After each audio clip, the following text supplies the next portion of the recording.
Исәнмесез, эфирда яңалыклар тапшыруы, студияда Роза Хабибуллина, алга таба төп темалар турында. Заводка илтүче трамвайлар янәдән элеккеге расписание буенча йөрәчәкләр. Тест режимы ни өчен кирәк булды? Алан базарының мебель салонында сатучылар йон уйыкбашлардан һәм кигездекләрдән эшлиләр. Урында Рим Мәхмәтова булды. Чаллыга тәҗрибә артыннан ашыгыч ярдәм хастаханәсенә Төмәннән белгечләр килде. Иртәгә трамвайлар соңгы көн тест режимында хәрәкәт итәчәк. Белгечләр автомобиль, тимерчелек, двигательләр һәм пресс-рам заводларына таба юнәлүче трамвайларда пассажирлар агымын тикшерә. Тикшерү вакытында электр транспорты расписаниесенә үзгәрешләр кертелде. Исегезгә төшерәм, узган атнада фәнни-техник үзәк һәм кую заводына таба хәрәкәт итүче трамвайларны тикшерделәр. 28 октябрьдан вагоннар элеккеге расписание буенча хәрәкәт итәчәк. Тикшерү нәтиҗәләрен анализлаячак, өйрәнгәннән соң аерым карар кабул ителәчәк. Бүген иртән безнең кайнар элемтәге Алан базарыннан сатып алучылар шалтыратты. Сатучылар туннардан һәм киез итекләрдән эшлиләр. Без урынга барды һәм чыннан да шундый күренешкә тап булдык. Йорт җиһазлары сата торган салонда термометр нибары 12-13 градус күрсәтә. Тулырак хәбәрчебездән. Мебель салонында 4 сәүдәрәте сатучыларның барысы да тышкы өс киеменнән. Аякларында йон уйыкбаш, киез итекләр, калын сапогилар. Ну, конечно, холодно, если я так одета. Салон эчендә нибары 12-13 градус. Куллар, аяклар гел туңа. Өйгә кайткач та җылынып булмый ди сатучылар. Батареялар аз гына җылыта. Пощупайте вы эту батарею. Холодная. Я вам говорю, руки холодные. Обувь менять невозможно, потому что батареи не греют. Толку-то что ставите на эти батареи, эту обувь?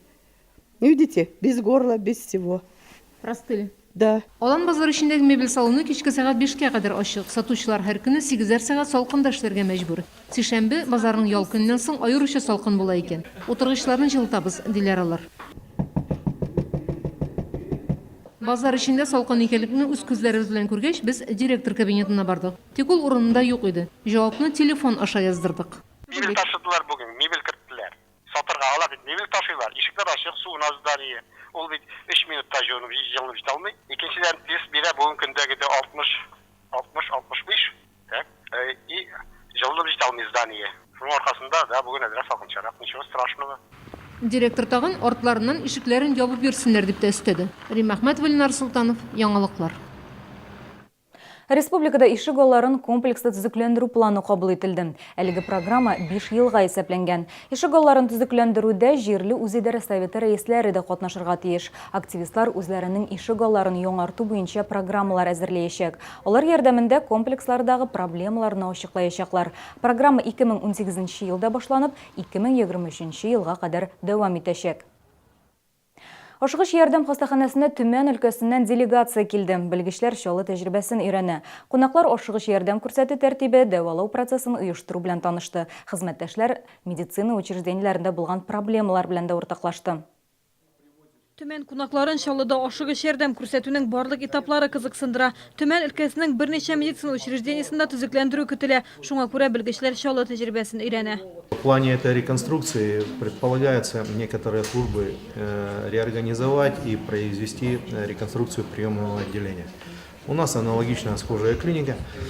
Единственное, у нас обращений в сутки до 1000 в приемное отделение, 700 где-то во взрослые стационары, 300-350 детский стационар. Но проблемы они одинаковые, в общем-то. Ашыгыч ярдәм хастаханәсе табиблары һәр даим белемнәрен ныгытып торалар. Шуның аркасында пациентлар югары квалификациялы ярдәм ала. Хастаханәдә алдынгы технологиялар кулланыла. Йөрәккә операция ясаганнан соң 1-2 көн узуга өйгә чыгаралар. Пациентов очень быстро выписывать. Нам это позволяет, допустим, сейчас через 2 дня коронарографии домой. Значит, но на самом деле пациентов очень много тяжелых, и они вынуждены лежать. Это сезонность, либо какие-то потоки. Но как только они, конечно, разгружаются, они могут разгрузиться там и ниже своего уровня. Таким образом они компенсируют. Ашыгыч ярдәм хастаханәсендәге төп проблемаларның берсе операция заллары җитмәү. Әлегә аларның саны 13 кенә. Төмәндә дә шундый ук проблема бар. Чаллыда хәзер операциялар арасындагы вакытны кыскартуга ирешкәннәр.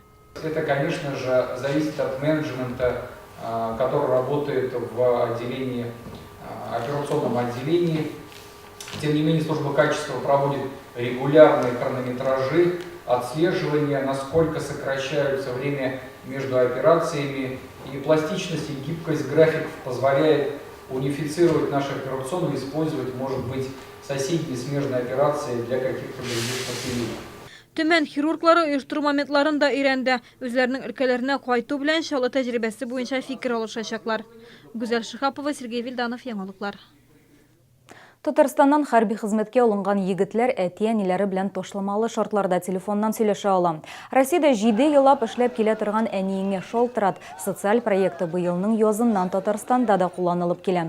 Хәрби хезмәткә алынучылар башка төбәккә килеп эләгү белән телефон аша элемтәгә кергәндә роумингка эләгер иде. Шуны күз уңында тотып, кулай тарифлар булдырылган. Алар ярдәмендә солдат әти-әнисе белән бушка диярлек сөйләшә ала. Социаль проект нигезендә сим-карталар Татарстанның шәһәр һәм районнарындагы чакыру пунктларында ук бирелә. Ятимнәргә хәрби җыелу пунктында кәрәзле телефоннар да тапшырыла. Шәһәр картиналар галереясында шишмә башына кайту дип исемләнгән шәхси күргәзмә ачылды. Биредә Татарстанның халык рәссамы, республиканың атказанган мәдәният хезмәткәре, Россиянең һәм Татарстанның рәссамнар берлеге әгъзасы Мәдияр Хаҗиевның иҗат эшләре урын алды. Ул үзенең 80ннән артык әсәрен тәкъдим итте. Мәдияр Хаҗиев төрле дәрәҗәдәге шул исәптән халыкара күргәзмәләрдә дә даими катнашучы. Аның эшләре Татарстанның мәдәният министрлыгында, Казандагы Хәзинә галереясында һәм Габдулла Тукай музеенда, шулай ук Чаллының картиналар галереясында саклана. Күргәзмә 12 ноябрьгә кадәр дәвам итәчәк. Бүгенге амнашлар, мин сезнең белән саубуллашам, исән сау булыгыз.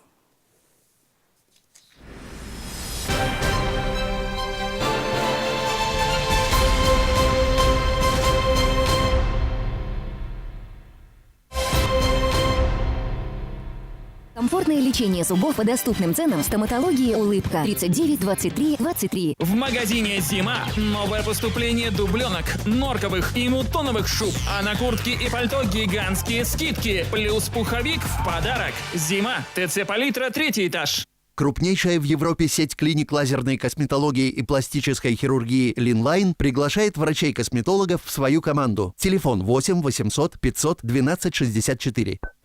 Ну что, достучался? Достучался.